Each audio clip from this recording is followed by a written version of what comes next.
Hello students, आज हम लोग क्लास 10th में सीबीएसई बोर्ड मैथ्स में एंगल्स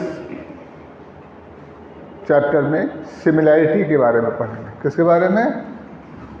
सिमिलैरिटी।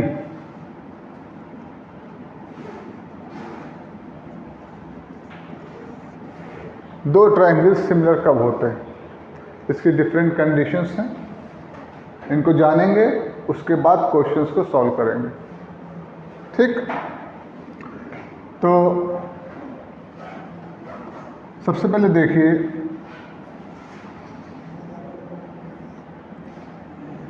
ये दो ट्रायंगल्स हमें बना लिया, इनका नेमिंग कर दिया A B C and P Q R. इन ट्रायंगल्स को सिमिलर कब कह सकते हैं? ठीक, उस कंडीशन को जान। पहली कंडीशन है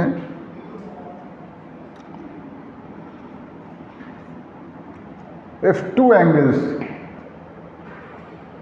of one triangle is equal to corresponding two angles of other two angles. In triangle ABC and triangle PQR, इसमें अगर कोई दो एंगल A दूसरे ट्रायंगल के एंगल P के इक्वल है and angle B is equal to angle Q,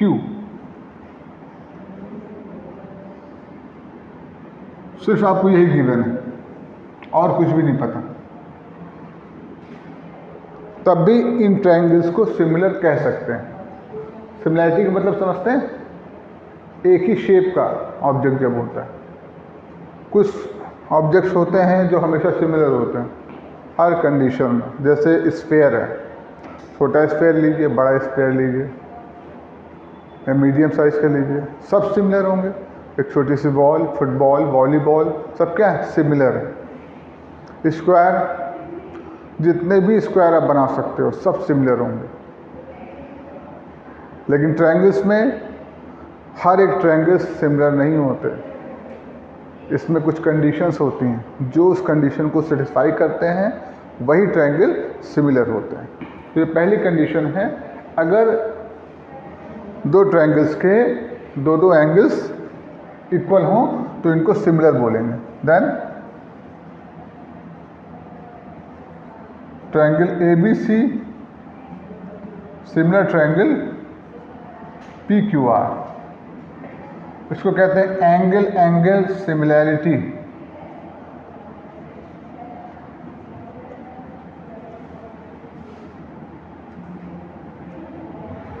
अब बताओ, हमने थर्ड एंगल के बारे में बात क्यों नहीं की? क्या थर्ड एंगल इक्वल होना जरूरी नहीं? तीनों एंगल्स का इक्वल होना जरूरी है। दो एंगल्स ऑलरेडी इक्वल गिवन हैं, तो एक एंगल सम प्रॉपर्टी होती है ट्रायंगल की, जिसमें sum of all the angles in a triangle is equal to 180 degree. अगर दो एंगल्स ऑलरेडी इस ट्रायंगल के दो एंगल्स के इक्वल हैं तो थर्ड एंगल ऑटोमेटिकली इक्वल होगा ही, वो क्वेश्चन में गिवन हो या ना गिवन हो, वो जरूर, यानी एंगल C और एंगल R जरूर इक्वल होंगे अगर एंगल A P के इक्वल है और एंगल B Q के इक्वल है। इसको तुमको एक एग्जांपल के जरिए समझाते हैं। मान लो कोई दो ट्रायंगल है, ये एंगल 60 डिग्री का, ये भी 60 का, ये है 70 का और ये भी 70 का। तो क्या तीसरा एंगल C, इसका फाइंड करते हैं। तो एंगल C कितना निकलेगा? देखिए, 180 माइनस 60 प्लस 70 कितना आ गया बेटा? 50 degree. And in triangle PQR, इसमें एंगल R फाइंड करते हैं। 180 माइनस 60 प्लस 70, इसको सॉल्व करेंगे, ये भी 50 डिग्री आएगा। तो अगर दो एंगल्स इक्वल हैं तो थर्ड एंगल का इक्वल गिवन होना कंपलसरी नहीं है, वो ऑटोमेटिकली इक्वल होगा ही। अब हम सेकंड कंडीशन की बात करते हैं। ये तो केस 1 हो गया। इस तरीके से हम ट्रायंगल्स को सिमिलर लिख सकते हैं। दूसरा केस क्या है? दो गिवन ट्रायंगल्स में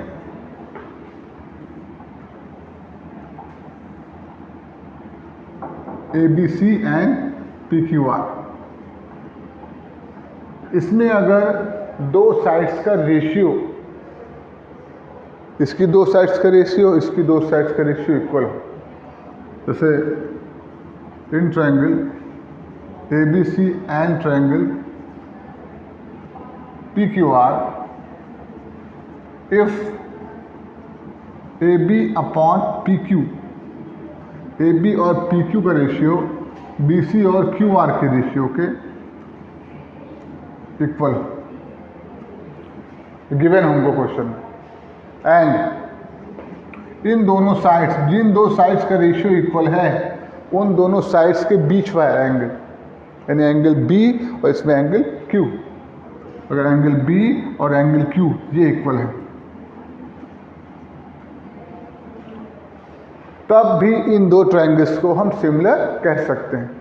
तो क्या हो जाएगा? Triangle ABC similar triangle PQR, इसको क्या बोलते हैं? Side angle side similarity, side angle side angle side, angle B equal है एंगल Q के, तो साइड एंगल साइड सिमिलैरिटी से भी हम ट्रायंगल्स को सिमिलर प्रूफ कर सकते हैं। ज़्यादा क्वेश्चन लगाने से बहुत ज़्यादा समझ में नहीं आएगा, तरीका समझने से समझ में आएगा। अगर आप वो क्वेश्चंस को खुद सॉल्व करोगे तरीका समझ के, आप सोचिए किस तरीके से हमको क्वेश्चन को सॉल्व करना है, तो पहले मेथड जानना ज़्यादा ज़रूरी होता है, इसीलिए पहले मेथड बता रहे हैं। उसके बाद क्वेश्चंस की प्रैक्टिस तो करनी पड़ेगी, जो भी क्वेश्चन की मैंने सबकी प्रैक्टिस करी है। एक और मेथड है ट्रायंगल को सिमिलर प्रूफ करने का, एक और कंडीशन है, इसको रफ कर देते हैं।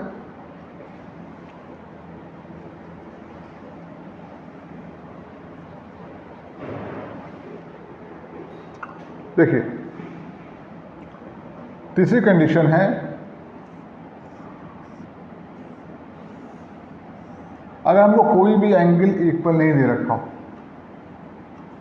लेकिन तीनों करस्पॉन्डिंग साइड्स का रेशियो इक्वल गिवन हो, if in triangle ABC and triangle PQR, अगर AB upon PQ equal to BC upon QR and equal to AC upon PR, इसका रेशियो, तीसरी वाली साइड्स का रेशियो, ये क्या होगा? इक्वल हो, तीनों साइड्स के रेशियो दूसरे ट्रायंगल्स की तीनों करस्पॉन्डिंग साइड्स के रेशियो के इक्वल हो तो भी हम ट्रायंगल को सिमिलर कह सकते हैं। Then triangle ABC similar triangle PQR, इसमें देखेंगे साइड साइड साइड सिमिलैरिटी, और ट्रायंगल सिमिलर होने के बाद, अगर ट्रायंगल सिमिलर हो गए तो साइड्स का रेशियो तो इक्वल होता ही है। अगर जैसे यहाँ पे साइड्स का रेशियो हमको पहले से इक्वल गिवन है, तो अब ये सिमिलर हो गए तो आप समझ जाओ कि एंगल A एंगल P के इक्वल होगा, एंगल B एंगल Q के इक्वल होगा और एंगल C एंगल R के इक्वल होगा। हाँ, करस्पॉन्डिंग पार्ट्स आर इक्वल है, similar to corresponding parts of other triangle. ठीक है, इसमें हमको दो साइड्स का रेशियो इक्वल था, सिमिलर होने के बाद थर्ड साइड के रेशियो भी इक्वल होगा क्योंकि इनको हम सिमिलर प्रूफ कर चुके हैं। तो सिमिलर ट्रायंगल्स का ये क्या है, प्रॉपर्टी है कि उनके करस्पॉन्डिंग एंगल्स इक्वल होंगे और करस्पॉन्डिंग साइड्स एक ही रेशियो में होंगी। ये बात क्लियर है ना? अगर दो ट्रायंगल्स सिमिलर गिवन हैं तो उनके करस्पॉन्डिंग साइड्स सेम रेशियो में होंगे और करस्पॉन्डिंग एंगल्स इक्वल होंगे। इस प्रॉपर्टी का हम लोग यूज़ करते हैं क्वेश्चन को सॉल्व करने में। अब क्वेश्चन स्टार्ट करते हैं। ये NCERT बेस्ड बुक है, इसकी एक्सरसाइज 7.2 इसको रफ कर दें, सबको नोट होगा सबके पास।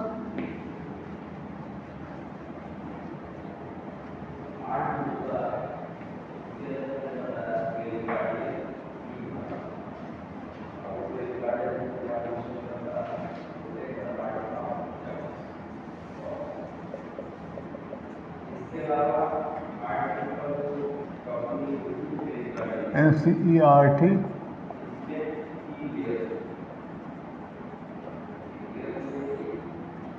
क्वेश्चन नंबर 1 देखिए, इसमें है इन फिगर एक डायग्राम गिवन है।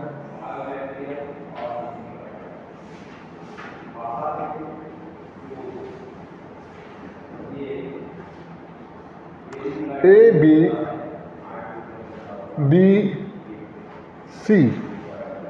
13 सेंटीमीटर, 9 सेंटीमीटर and 10.3 सेंटीमीटर।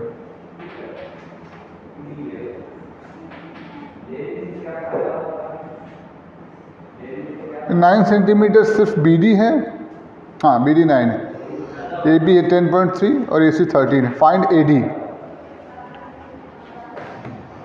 इसमें लिखा है फाइंड AD फाइंड करना है इस क्वेश्चन में, ये फाइंड करना। एक साइड, दो साइड हुई है, तीसरा साइड इसका गिव है। सिमिलैरिटी से फाइंड करना है। वैसे तो AD फाइंड करने का एक और मेथड है हमारे पास, पाइथागोरस थ्योरम। ये 90 डिग्री एंगल गिवन है ना क्वेश्चन में, ठीक। लेकिन हम सिमिलैरिटी चैप्टर पढ़ रहे हैं, ट्रायंगल चैप्टर, तो इसमें सिमिलैरिटी के बेसिस पर हम इसमें AD की वैल्यू को फाइंड करेंगे। आंसर आ जाएगा? नहीं, कुछ गलत नहीं हो, हाँ। लेकिन जो चैप्टर पढ़ रहे हैं हम उसके हिसाब से बताते हैं तुमको। इन triangle ABC and triangle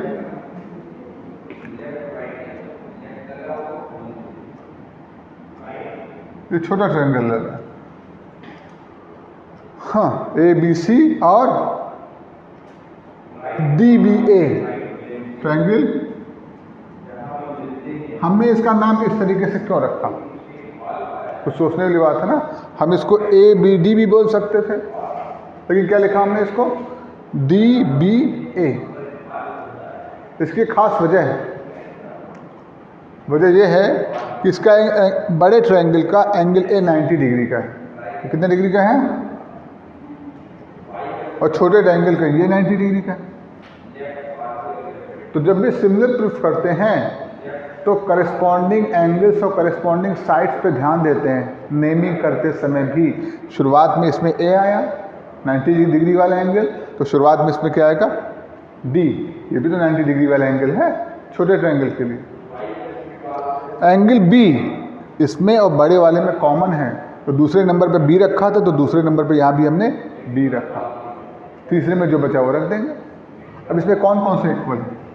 angle ABC, angle ABC equal है एंगल DBA।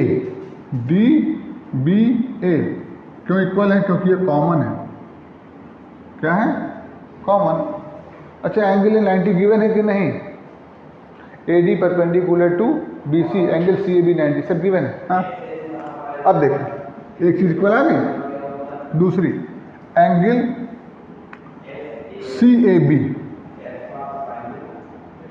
90 डिग्री का है, इसका एंगल ADB, एंगल ADB, ये दोनों कितने के हैं? अब बताओ दो एंगल्स इक्वल आ गए कि नहीं आ गए? हमने पहली प्रॉपर्टी यही तो बताई थी कि अगर दो एंगल्स दूसरे ट्रायंगल्स के दो करस्पॉन्डिंग एंगल्स के इक्वल आ जाएंगे तो ट्रायंगल्स क्या हो जाएंगे? सिमिलर हो जाएंगे। So triangle A B C similar हो जाएगा ट्रायंगल डी बी ए के एंगल सिमिलैरिटी से।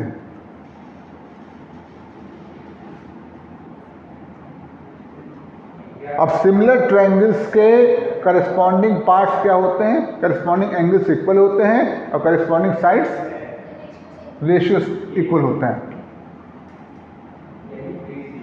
Ratio of corresponding sides of similar triangles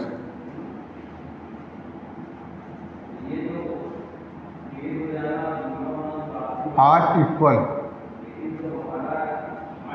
Ratio of corresponding sides of similar triangles are equal. ठीक है, किसी भी चीज़ को छोटा समझ के छोड़ना नहीं, स्टेटमेंट भी जरूरी है, इसको शॉर्टकट में लिखा जा सकता है। हाँ, कौन से साइड का रेशियो इक्वल होगा? जैसे हम जैसे नेमिंग करते हैं उसी हिसाब से उसमें साइड का रेशियो लेते हैं। A B upon D B, A B upon equal to B C upon B ए,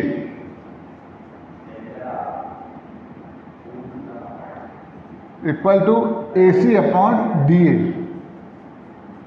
अब जो गिवन है उनको नोट कर लेते हैं। ए बी की वैल्यू कितनी गिवन है? 10.3,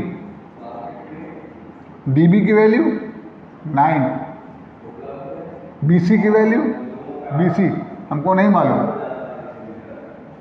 बी ए की वैल्यू 10.3, ए सी की वैल्यू, ए सी कितना है बेटा? 13, और डी ए हमको निकालना है, हमको तो डी ए निकालना है, ए डी निकालना है ना, तो इन दोनों के इक्वल लेंगे। किन दोनों को? 10.3 upon 9 equal to 13 upon A D. A D की वैल्यू क्या आएगी? क्रॉस मल्टीप्लाई से हम इसको सॉल्व करेंगे, ए डी इधर मल्टीप्लाई में ले आते हैं, 13 यहाँ लिख देते हैं। A D equal to 13 into 9 upon 10.3। इसको सॉल्व करना है, डेसिमल हटाएंगे तो ऊपर 10 लगा देंगे, 13 इंटू 9 इंटू 10 अपॉन 103। मल्टीप्लाई करते हैं, 39 से 117, 103, 1170 को हम 103 से डिवाइड करेंगे।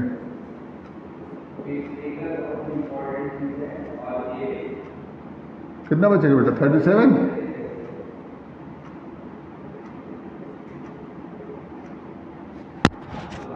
अप्रॉक्सीमेट 11.36 आएगा, 35 आएगा, फिर 9 आएगा। हाँ, तो उसको हमने अप्रॉक्सीमेट 11.36 लिख दिया। ये आंसर है, अब बुक में चेक कर सकते हो। ठीक है, देखिए इस क्वेश्चन को अगर हम पाइथागोरस थ्योरम से सॉल्व करेंगे तो A D square in triangle A B D, A D square निकल आएगा। देखिए बेस है, ये परपेंडिकुलर है और ये हाइपोटेन्यूस, तो बेस का स्क्वायर इक्वल टू हाइपोटेन्यूस का square minus perpendicular square. Values रखी हमने, 10.3 का स्क्वायर माइनस 9 का स्क्वायर, 10.3 प्लस 9, 10.3 माइनस 9। इसको सॉल्व किया, हमने प्रॉपर्टी यूज कर ली इसमें। 19.3 इंटू 1.3 मल्टीप्लाई करेंगे 25.09। अब ए डी निकालेंगे तो अंडर रूट 25.09 यानी कि अप्रॉक्सीमेट 5 सेंटीमीटर इसकी वैल्यू निकल आएगी, ए डी की वैल्यू। इसको नोट करिए। नेक्स्ट क्वेश्चन कराते हैं, क्वेश्चन नंबर 2, 3 का।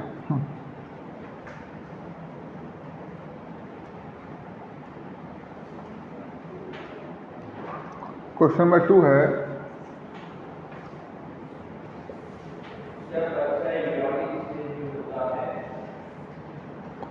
One centimetre 3 centimetre, 1 centimetre given है भैया, 3 सेंटीमीटर यहाँ से यहाँ तक।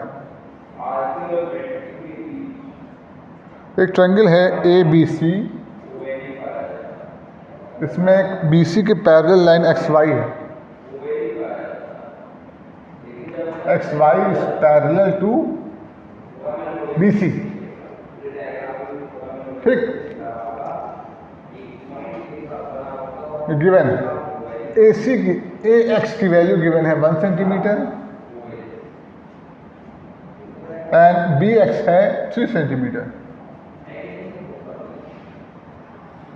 Find the length of X Y, X Y की लेंथ फाइंड करनी। देखिए कैसे सॉल्व किया जाएगा।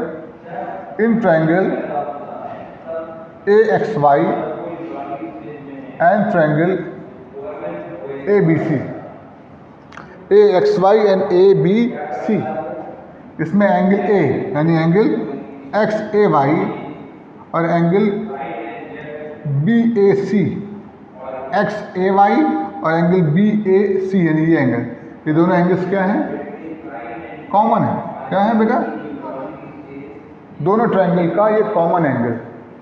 दूसरा angle A X Y and angle A B सी,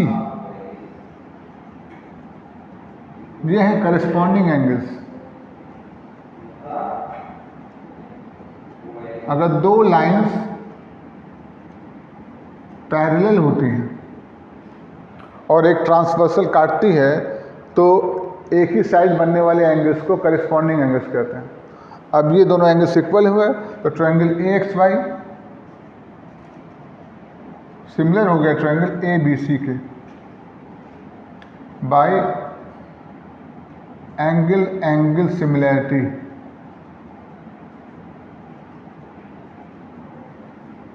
अब सिमिलर होने के बाद उनकी करस्पॉन्डिंग साइड्स का रेशियो इक्वल होता है। तो साइड ए एक्स, दूसरी side A B, A X upon A B equal to X Y upon B C, X Y upon X Y find करनी है हमको। कुछ और गिवन, बी सी 6 है, बी सी कितने हैं बेटा,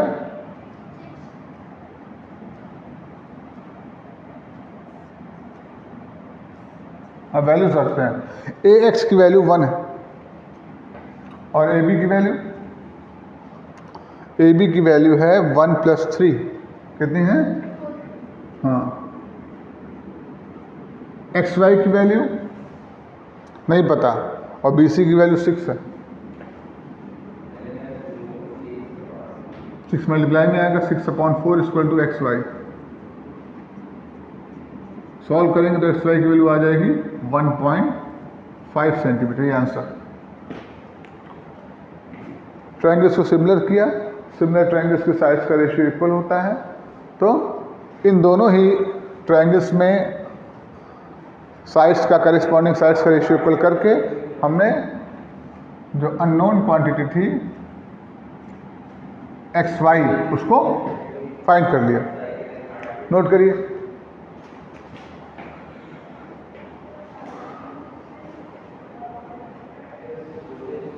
अब हम एनसीईआरटी बुक से एक्सरसाइज 6.3 का क्वेश्चन नंबर 3 बताने जा रहे हैं।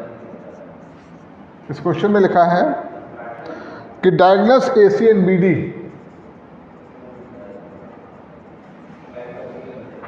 AC and BD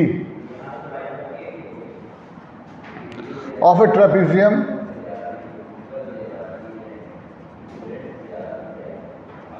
ABCD with AB parallel to DC intersect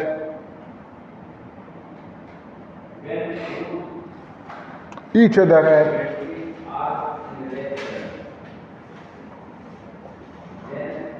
point O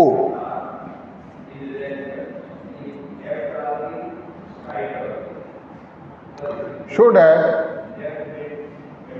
क्या शो करना है OA upon OC is equal to OB upon OD। ये प्रूफ करना है। पहले इसमें एक डायग्राम बना लेते हैं। देखिए ट्रेपेजियम है,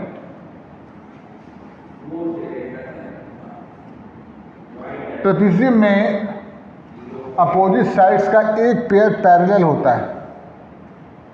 जैसे इसमें AB और CD ये पैरेलल है, दूसरा पेयर पैरेलल नहीं होता।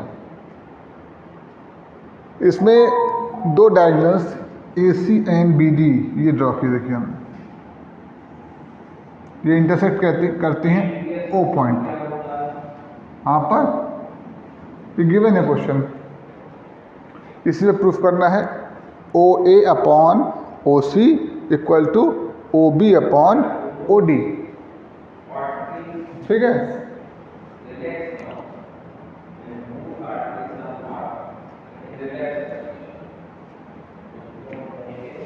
प्रूफ में हम इस पे दो ट्रायंगल लेंगे, ट्रायंगल AOD एंड BOC।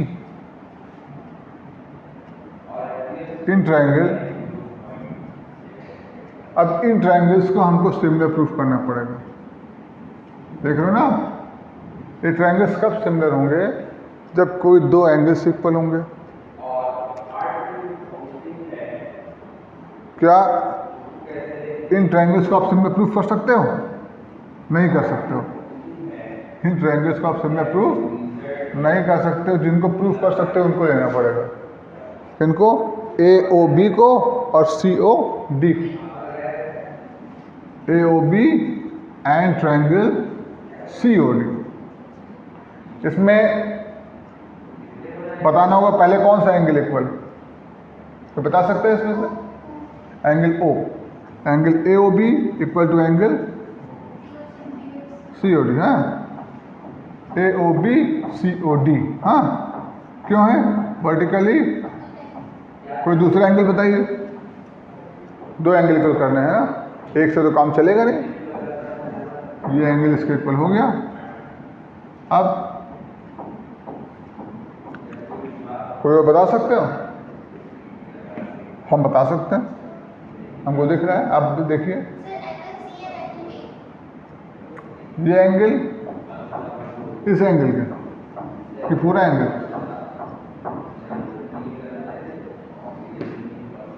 आप जो ट्रायंगल ले रहे हो उसी एंगल ए, इंटीरियर एंगल तो चारों हैं, सब हैं, सारे इंटीरियर एंगल्स इक्वल नहीं होते। हाँ, एंगल OAB इक्वल टू होगा एंगल OCD। ये एंगल इस एंगल के इक्वल क्यों होगा? उसकी वजह, इसको बोलते हैं अल्टरनेट एंगल। क्या बोलते हैं? जब दो साइड्स पैरेलल होती हैं और उनको ट्रांसवर्सल काटती है तो ये कहलाते हैं अल्टरनेट। अब देखिए ये और ये क्या है? Alternate angle. हो गए इक्वल, तो ट्रायंगल क्या हो गया? ट्रायंगल AOB सिमिलर हो गया ट्रायंगल COD के बाय एंगल एंगल सिमिलैरिटी। अब सिमिलर ट्रायंगल्स की साइड्स का रेशियो इक्वल होगा AO अपॉन CO, क्योंकि एंगल A एंगल C के इक्वल है। CO equal to BO upon DO। लिख देंगे corresponding sides are similar.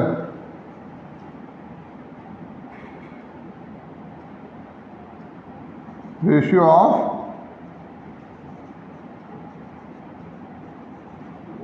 Corresponding sides are equal. Prove हो गया, ये तो प्रूफ करना था आपको, जो लाना था वो आ गया। Proof proved. इस तरह इसका सोल्यूशन निकाल लिया हम लोगों ने।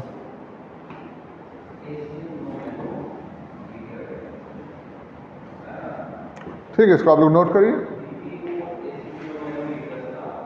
एक और अच्छा क्वेश्चन इसका है जो हम बताने जा रहे हैं, क्वेश्चन नंबर 4। क्वेश्चन नंबर 4, हाँ ठीक है।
ये एक डायग्राम गिवन है क्वेश्चन में, P Q S, P Q S,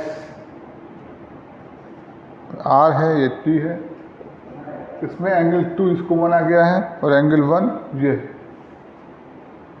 angle 1 angle 2 के इक्वल है। और Q R upon Q S, Q R upon Q S equal है Q T upon P R के। तो ट्रायंगल पी क्यू एस और triangle T Q R, इनको similar proof करना है। अच्छा क्वेश्चन है, देखिए आप लोग को समझ में आ रहा है इसमें।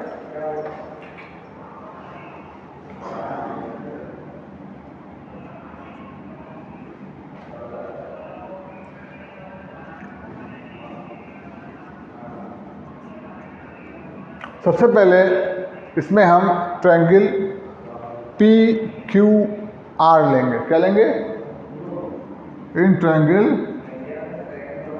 P Q R. इसको लेने की खास वजह है पी क्यू आर, जबकि पी क्यू आर को हमको सिमिलर नहीं करना है।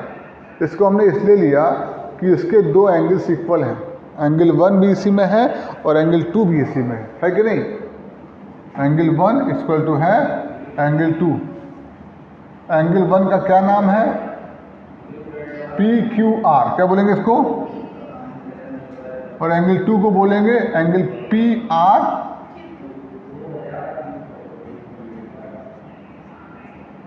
और करके लिख सकते हैं ना इसको। ये लिखो या ये लिखो, एक ही बात है। अब गिवन है हमको, अगर किसी ट्रायंगल में दो एंगल्स इक्वल होते हैं तो उनके अपोजिट साइड्स भी इक्वल होती हैं। इस थ्योरम का यहाँ पे यूज करेंगे। Opposite sides of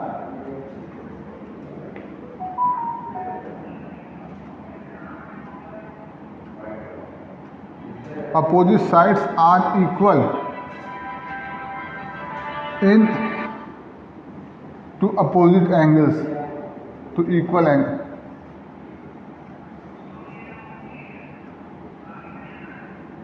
equal opposite angles के अपोजिट साइड्स इक्वल होते हैं, हाँ, या इक्वल एंगल्स लिख सकते हो, हाँ। इक्वल अपोजिट एंगल लिखना जरूरी नहीं। ये प्रॉपर्टी पढ़ी आप लोगों ने पहले। ये जिस ट्रायंगल में दो एंगल्स इक्वल होते हैं उसको हम बोलते हैं आइसोसेलेस ट्रायंगल। क्या बोलते हैं? तो उस ट्रायंगल में दो एंगल्स भी इक्वल होते हैं और दो साइड भी इक्वल होती हैं। तो इससे क्या फ़ायदा मिला हमको? पी क्यू आर के सामने की साइड है, बताओ कौन सी साइड? जिस ट्रायंगल में हम देख रहे हैं इसमें एंगल 1 के अपोजिट साइड कौन से? P are. क्या है? P R. और एंगल 2 के अपोजिट साइड कौन सी है? P Q. इस लाइन पे हम ध्यान नहीं देंगे, हमको ये ट्रायंगल देखना है, ठीक है ना।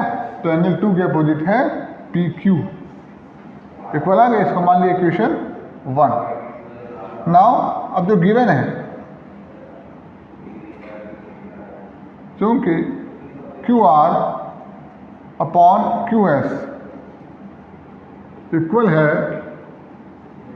Q T upon P R के,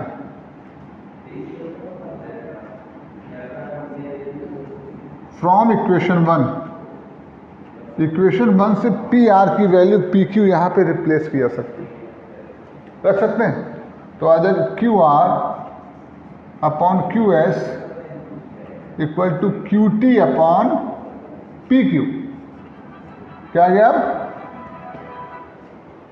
पी क्यू आ गया ना।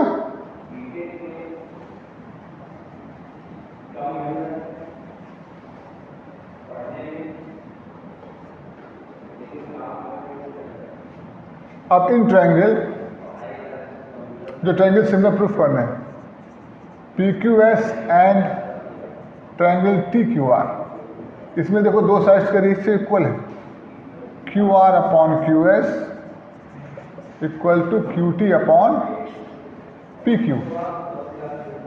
इसको इक्वेशन 2 मान लेते हैं। हाँ, ये हमने क्या किया, प्रूव्ड अबव लिख देंगे, प्रूव्ड अबव, ऊपर हम प्रूफ कर चुके हैं ना इसको। एंड कोई एंगल 1 जो है दोनों में कॉमन है, एंगल इसको लिखेंगे P Q S equal to angle T Q R, इसको क्या बोलेंगे, common, Q R upon Q S, Q R upon Q S और Q T upon Q P आया ना बेटा, और ये एंगल 1 क्या हो गया, कॉमन हो गया, तो ट्रायंगल क्या हो जाएंगे, so triangle P Q S similar हो जाएंगे ट्रायंगल टी क्यू आर पे by S A S similarity.